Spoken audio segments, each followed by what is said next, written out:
Hay 4 letras que has visto toda tu vida. Están en el crucifijo que cuelga en la pared de tu abuela. Están en la pintura renacentista del museo. Están talladas en piedra sobre la puerta de catedrales que tienen 500 años. Están tatuadas en el antebrazo de alguien que ni siquiera sabe qué significan. 4 letras I-N-R-I. Si le preguntas a la persona promedio qué significan, te va a decir, es algo religioso. Si le preguntas a alguien que fue a catecismo, quizá te diga, Jesús de Nazaret, Rey de los judíos. Y técnicamente tiene razón.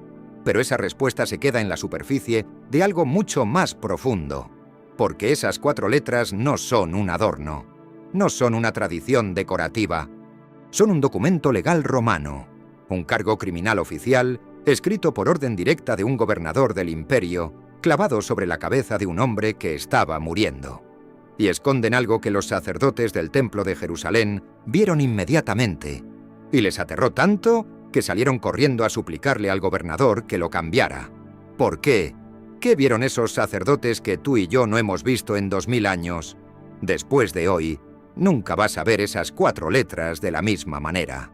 El Evangelio de Juan, escrito por el único discípulo que estuvo al pie de la cruz, es el que nos da el registro más completo de lo que pasó con ese letrero. Juan capítulo 19, versículo 19. Pilato escribió también un título y lo puso sobre la cruz. Y el escrito decía, Jesús Nazareno, Rey de los judíos. Y luego Juan agrega un detalle que ningún otro evangelista menciona. Versículo 20. Muchos de los judíos leyeron este título, porque el lugar donde Jesús fue crucificado estaba cerca de la ciudad, y el título estaba escrito en hebreo, en griego y en latín. 3 idiomas. En una tabla de madera blanqueada, con letras pintadas en rojo o negro, colgadas sobre la cabeza de un condenado. ¿Por qué 3 idiomas? Porque Jerusalén en la Pascua del año 33 no era una ciudad cualquiera, era el centro del mundo. Hebreo era el idioma de la religión, la lengua de la Torá, del templo, de las oraciones que se recitaban 3 veces al día. Latín era el idioma del poder, la lengua del imperio, del ejército, de los decretos oficiales que podían mandar a un hombre a la cruz. Y griego era el idioma de la cultura, la lengua franca del Mediterráneo desde Alejandro Magno 300 años antes. Si hablabas griego, el mundo te entendía. Hebreo para Dios, latín para el César, griego para todos los demás. Los romanos no hacían esto por cortesía, lo hacían por una razón brutal. Querían que todos leyeran el cargo. Querían que cada peregrino que entraba a Jerusalén para celebrar la Pascua, y había cientos de miles, levantara la vista hacia esa colina y entendiera. Esto es lo que le pasa al que desafía a Roma. Pero hay un problema. Roma pensaba que estaba escribiendo una advertencia y terminó escribiendo una proclamación. Para entender por qué, necesitamos leer lo que realmente decían esas letras. I-N-R-I. Son las iniciales de 4 palabras en latín. Iesus Nazarenus Rex Iudeorum. Vamos palabra por palabra. Iesus, la forma latina del griego Jesús, que a su vez viene del hebreo Yeshua. Y Yeshua no es simplemente un nombre, es una declaración comprimida. Significa Yahvé salva, el nombre personal de Dios unido al verbo salvar. Cada vez que alguien llamaba a Jesús por su nombre, estaba diciendo, sin saberlo, Dios salva, Nazarenus, el Nazareno, el que viene de Nazaret. Pero guarda este dato, porque esa palabra tiene un fondo que no se ve a simple vista. Rex, rey, en nominativo, sin verbo. No dice ser rey, ni fue acusado de ser rey. Dice rey, así, en seco, como un título, como un hecho. Iudeorum, de los judíos. Identifica al pueblo sobre el cual se reclama la corona. Junto, el letrero dice, Jesús el Nazareno, Rey de los judíos. Es un cargo criminal. En derecho romano se llamaba titulus, la tabla donde se escribía la razón de la condena. Y el crimen de Jesús, traducido al lenguaje legal romano, era alta traición. Reclamar ser rey en una provincia de Roma sin autorización del César era pena de muerte. Eso es lo que Roma quiso decir. Pero no es todo lo que el letrero dijo. ¿Recuerdas la segunda palabra? Nazarenus, el nazareno. A primera vista es simplemente un dato geográfico, como decir el de Guadalajara o el de Buenos Aires. Y Nazaret no era precisamente una ciudad prestigiosa. Era una aldea diminuta en la Galilea, con quizá 200 habitantes. Tan insignificante que cuando Natanael escuchó que el Mesías venía de ahí, su respuesta fue brutal. Juan capítulo 1, versículo 46. ¿De Nazaret puede salir algo bueno? Pero hay una capa debajo. El profeta Isaías, 700 años antes de Cristo, escribió algo en el capítulo 11, versículo 1. Saldrá una vara del tronco de Isaí y un retoño brotará de sus raíces. Esa palabra, retoño, brote, rama, en hebreo es netzer, y esa misma raíz está en el nombre de Nazaret. Natzeret, la aldea de los brotes, el lugar entre las ramas.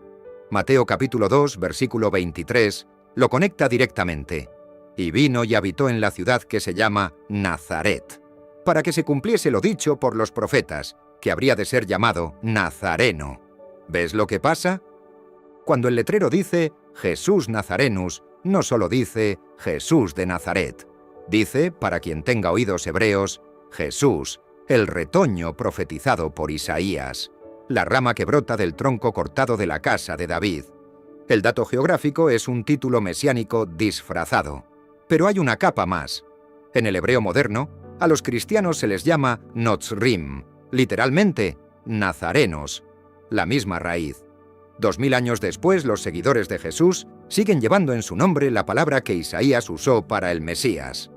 El título que Pilato puso como dato geográfico se convirtió en la identidad de millones. ¿No te parece notable? Una aldea tan pequeña que no aparece en ningún mapa del Antiguo Testamento, tan insignificante que provocaba burla. Y sin embargo su nombre terminó siendo el segundo dato que Roma clavó sobre la cruz del hombre más influyente de la historia.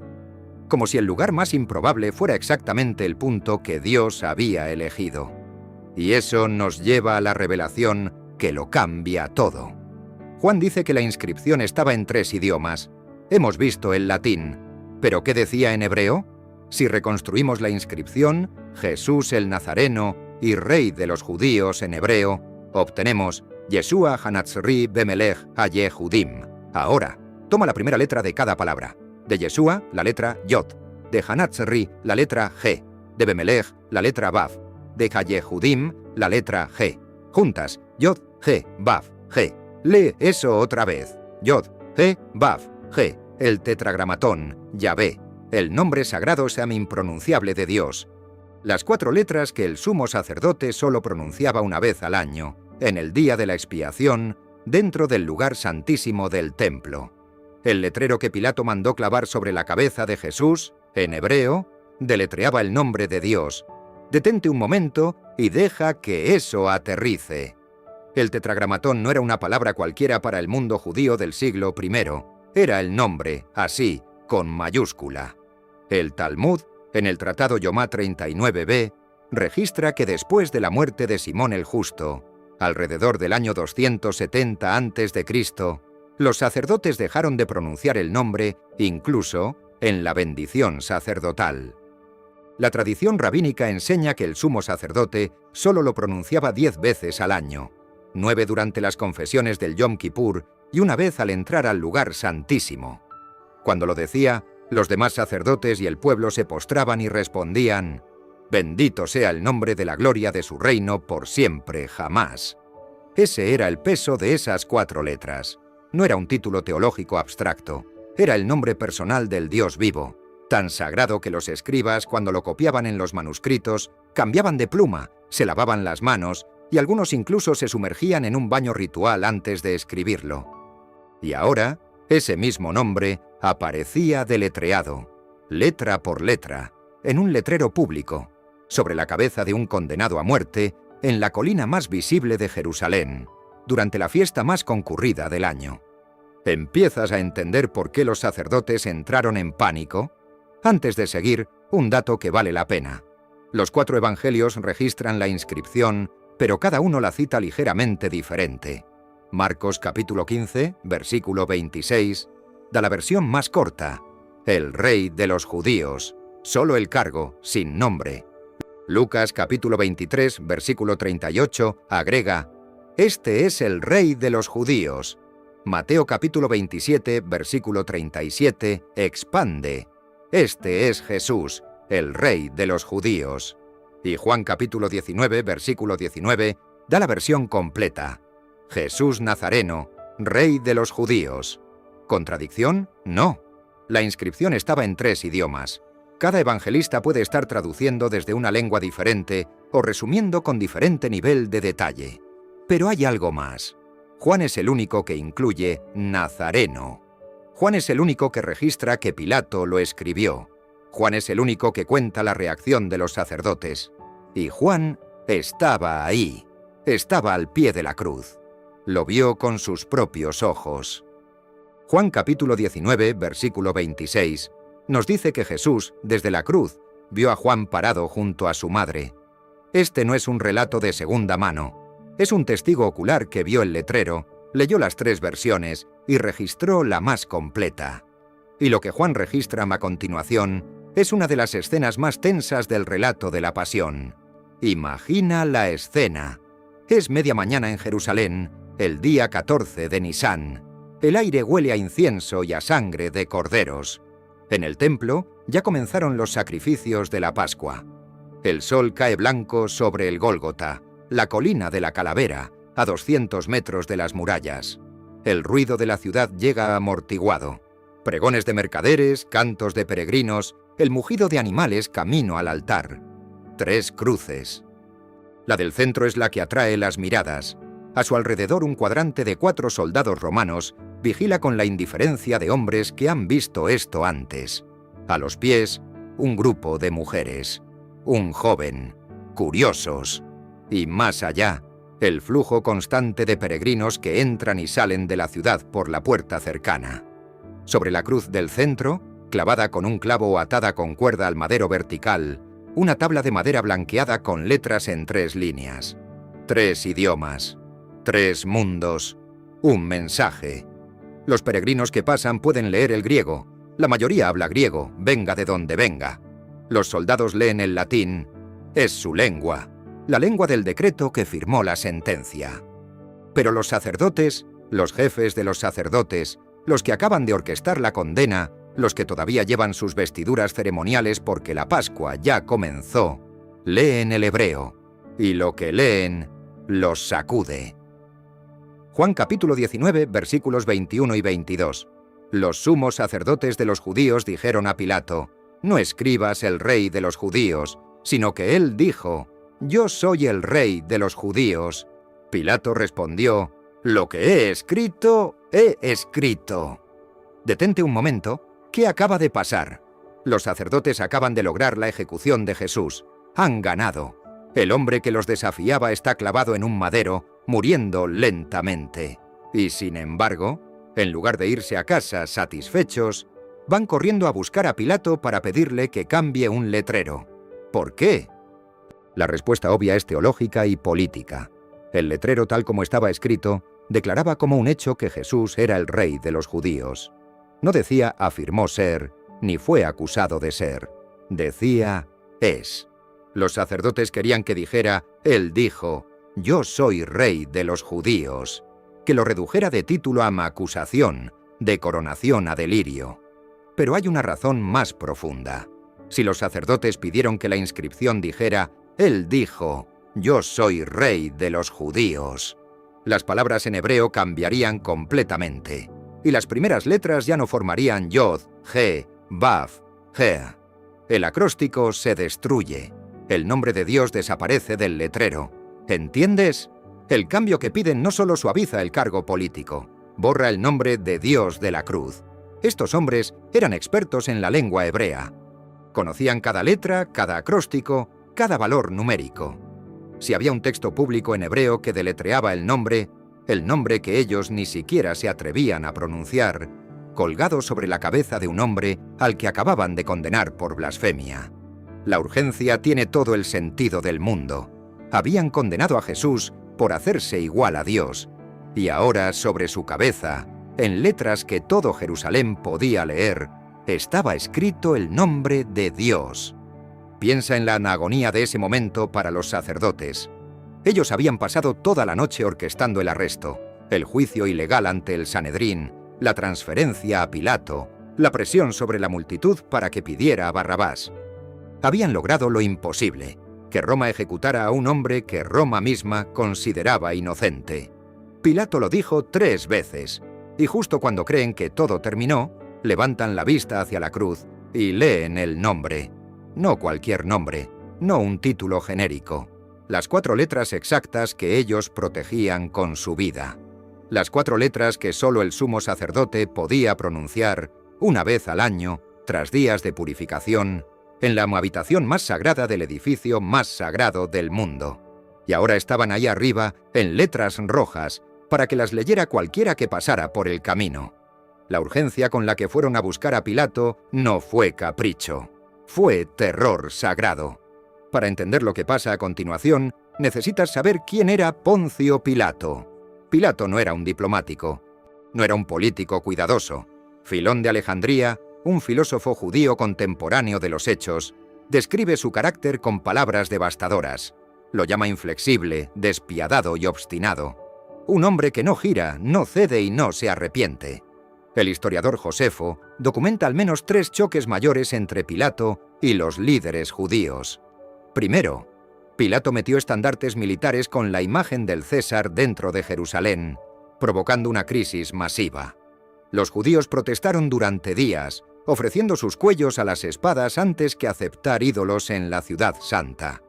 Pilato finalmente cedió, pero a regañadientes. Segundo, tomó dinero del tesoro del templo, las ofrendas sagradas, para construir un acueducto. Cuando la multitud protestó, envió soldados disfrazados de civiles que golpearon a los manifestantes con garrotes. Hubo muertos.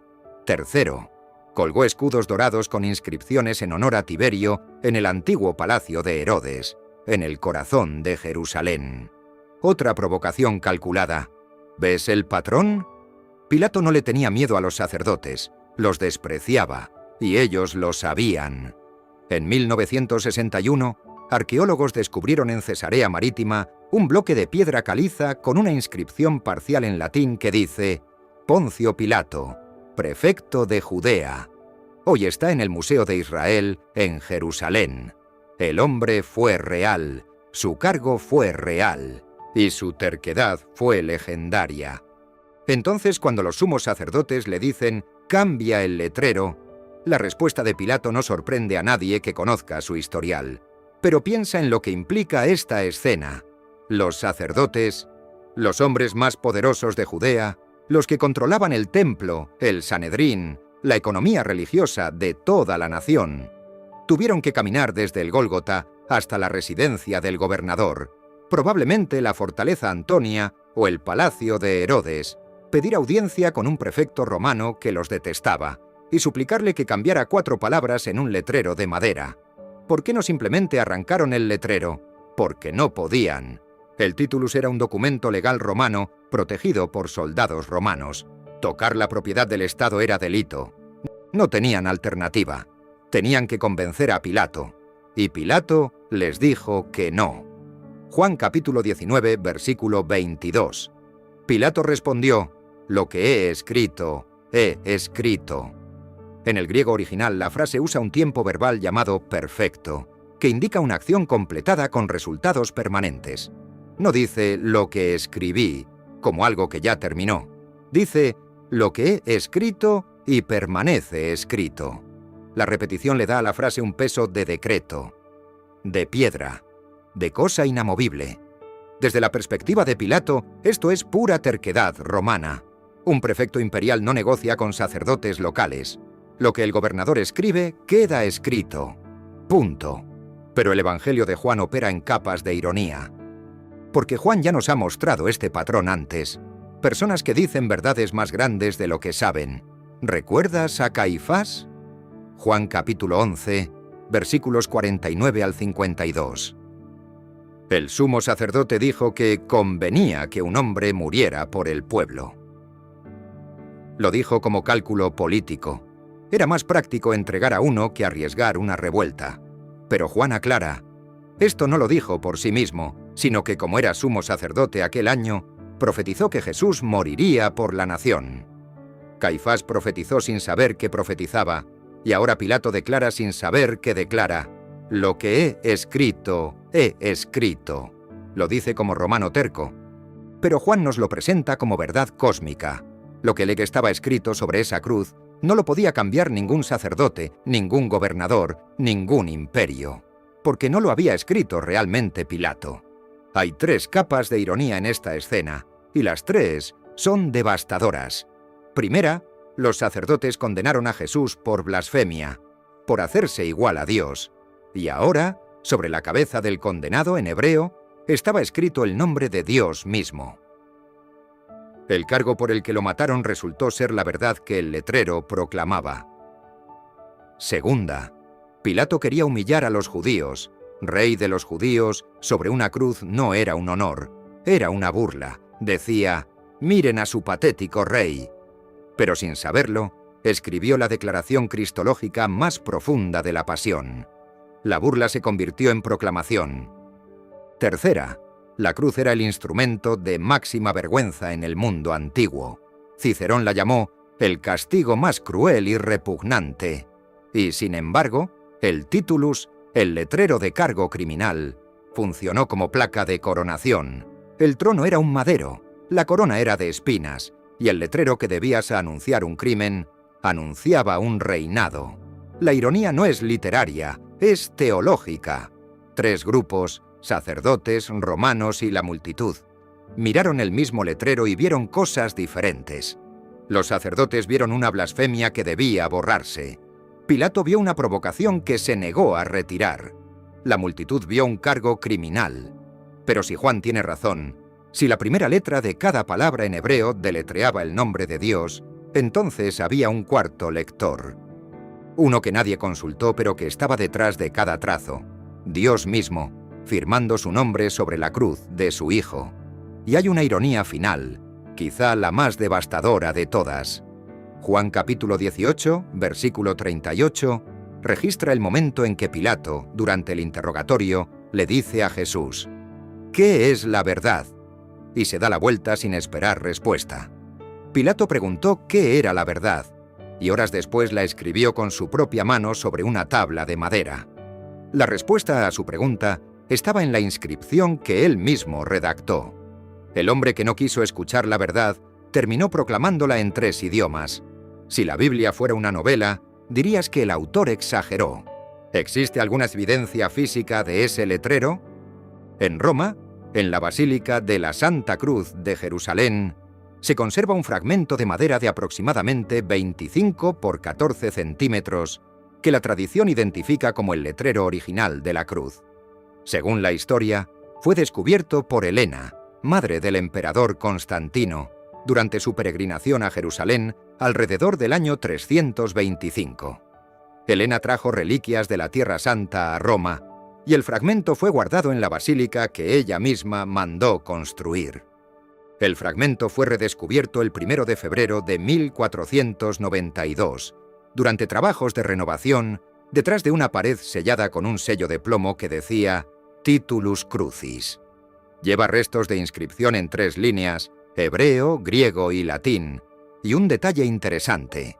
El texto hebreo y latino está escrito de derecha a izquierda, como se escribe naturalmente en hebreo. Un falsificador occidental habría escrito el latín de izquierda a derecha.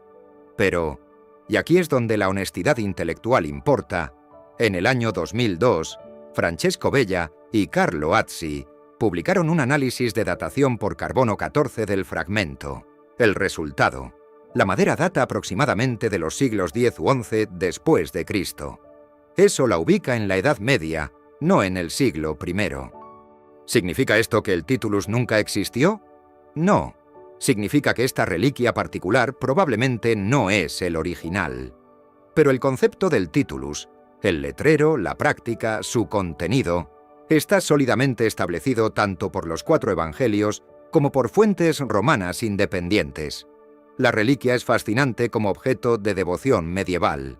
pero no la necesitamos para saber qué decía el letrero.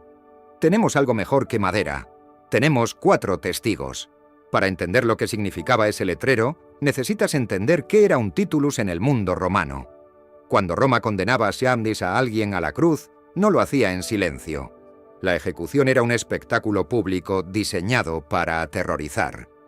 El condenado cargaba el madero horizontal a través de las calles hasta el lugar de ejecución, y colgado de su cuello, o llevado por un soldado delante de él, iba una tabla blanqueada con letras pintadas, el titulus.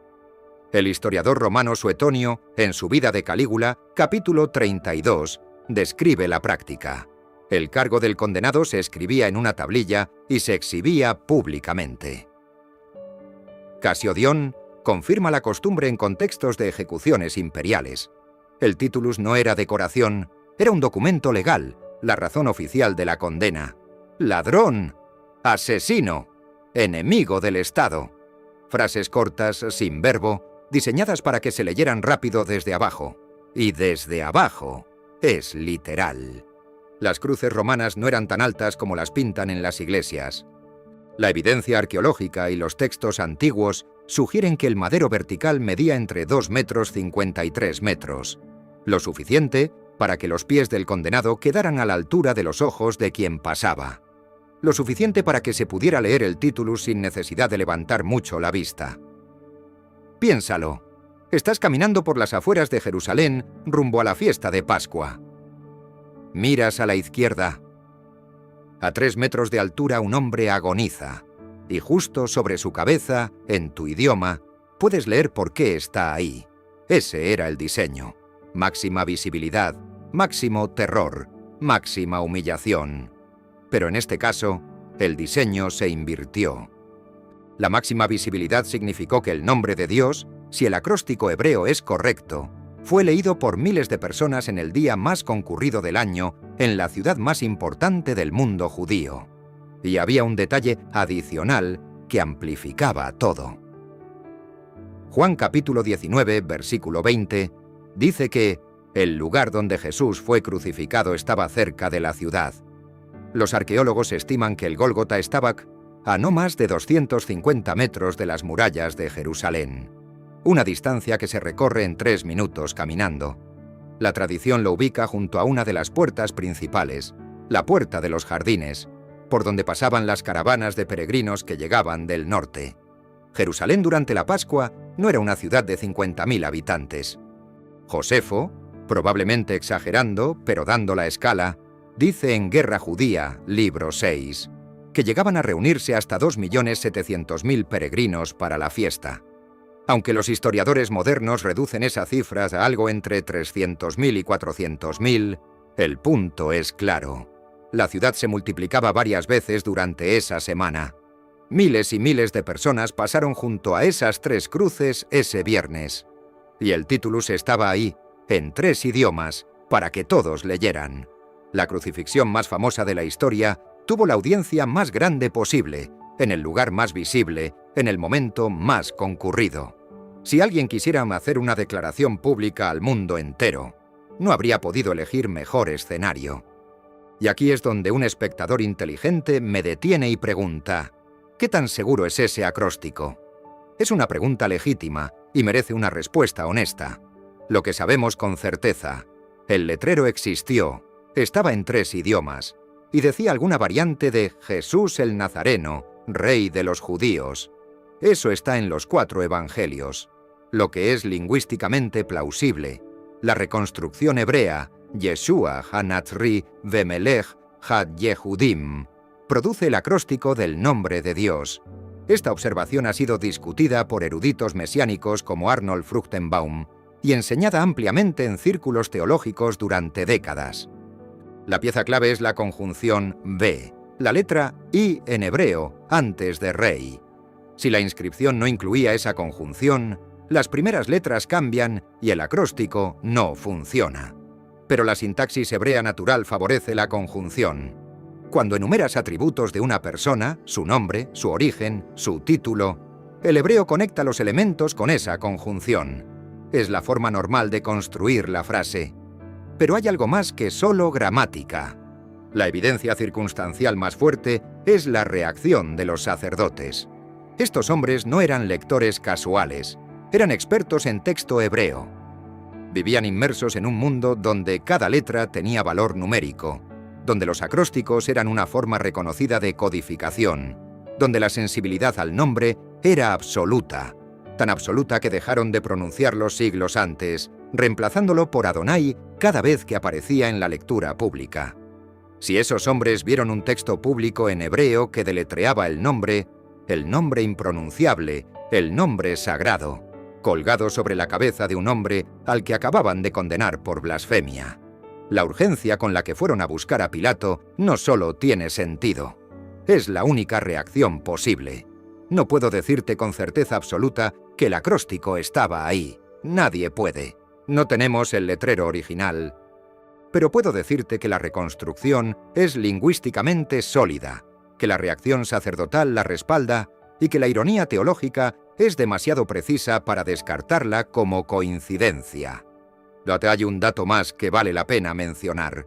En la tradición judía existía un concepto llamado notaricón, una técnica donde las primeras o últimas letras de una serie de palabras forman una palabra o nombre oculto. No era un invento cristiano.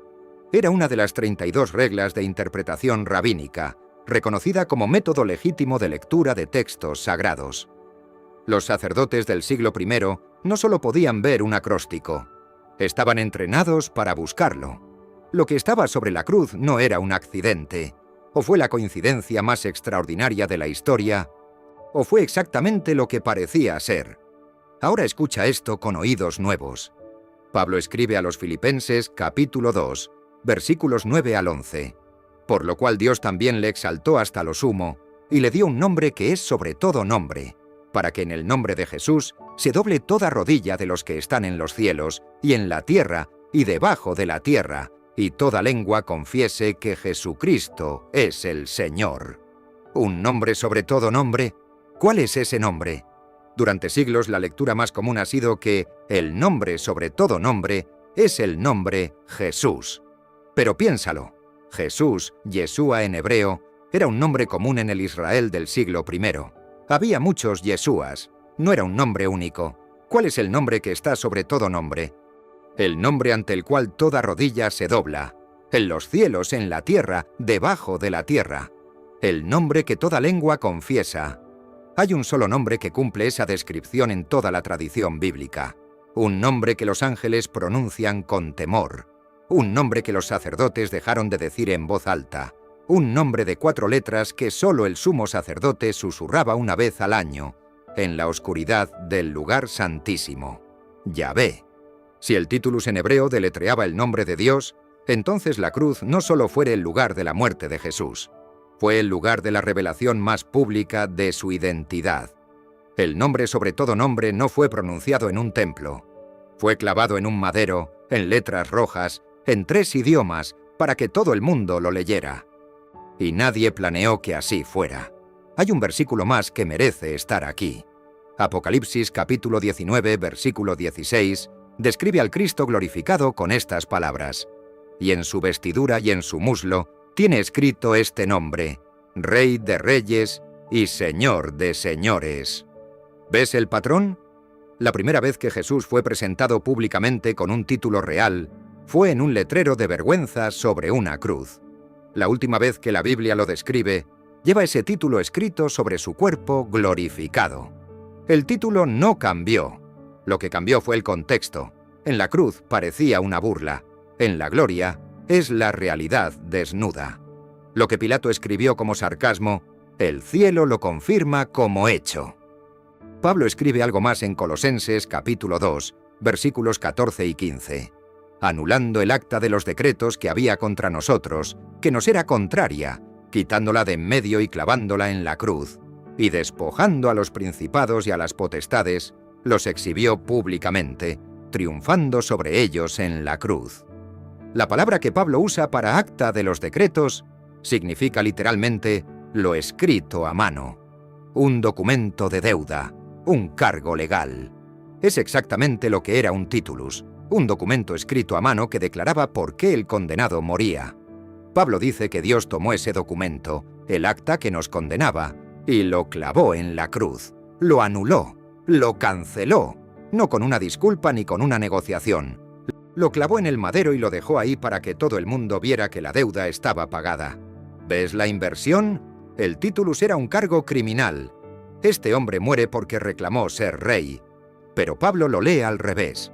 Lo que estaba clavado en la cruz no era el cargo contra Jesús, era el cargo contra nosotros, y fue cancelado.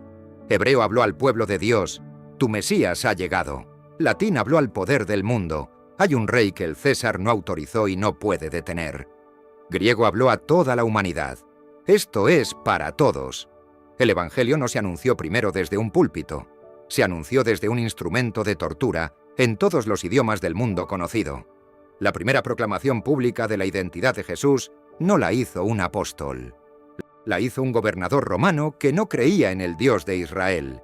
Y aquí esa imagen de Pablo cierra un círculo impresionante. En el mundo romano, cuando una deuda se pagaba, el acreedor tomaba el documento de deuda y lo tachaba con una línea, o le clavaba un clavo, literalmente lo perforaba, para indicar que ya no tenía validez legal. Era un acto público. Todos podían ver que el documento estaba cancelado. Pablo toma esa imagen y la aplica a la cruz. El titulus, el cargo, fue clavado. Pero no como evidencia de culpa pendiente. Fue clavado como recibo de deuda pagada. Lo que Roma clavó como condena, Dios lo clavó como liberación. El mismo gesto físico, un clavo atravesando madera, significó dos cosas opuestas al mismo tiempo. Hay una imagen más completa de lo que pasó en esa cruz. Y aquí regresamos a donde empezamos. Lo que he escrito, he escrito. La primera vez que escuchamos esa frase, suena a terquedad. Un romano que no cede porque ceder sería debilidad. La segunda vez que la consideramos, suena a ironía. Un pagano que, sin saberlo, pronunció una verdad más grande que él. Pero la tercera vez, ahora, suena a otra cosa. Suena a promesa, porque si Dios estaba detrás de lo que se escribió ese viernes sobre esa cruz en esa colina, entonces, lo que he escrito, no es la frase de Pilato, es la frase de Dios. Y lo que Dios escribe no se borra, no se negocia, no se cambia por presión de sacerdotes, ni de imperios, ni del tiempo. Los sacerdotes intentaron cambiar lo que estaba escrito, no pudieron. 2000 años de historia han intentado borrar lo que estaba escrito. No han podido. Imperios lo han prohibido. Filosofías lo han negado. Regímenes lo han quemado. Y las 4 letras siguen ahí, en cada crucifijo, en cada iglesia, en cada rincón del planeta donde alguien levanta la vista hacia una cruz. Y eso te incluye a ti. Porque sobre tu vida también hay algo escrito, no con letras rojas sobre madera blanqueada, sino con sangre sobre un madero. Y lo que está escrito es un nombre, el mismo nombre que el titulus deletreaba sin que Pilato lo supiera. Isaías capítulo 49, versículo 16, dice: He aquí que en las palmas de mis manos te tengo esculpida. Las palmas, las manos, las mismas manos que estaban clavadas al madero debajo de ese letrero. Tu nombre grabado en las manos de un Dios que eligió no soltarte, ni siquiera cuando soltarse era la única forma de dejar de sufrir. Eso es lo que estaba pasando debajo de esas 4 letras. No solo una ejecución, una declaración de identidad y un acto de amor tan profundo que necesitó 3 idiomas para expresarse. Y aún así no fueron suficientes. 4 letras que has visto toda tu vida. En el crucifijo de tu abuela, en la pintura del museo, en la catedral de 500 años, en el tatuaje de alguien que no sabía qué significaban. Ahora tú sí lo sabes. ISNR y no es decoración, no es tradición, no es un cargo criminal, es un nombre, el nombre. Y lo que ha sido escrito, permanece escrito.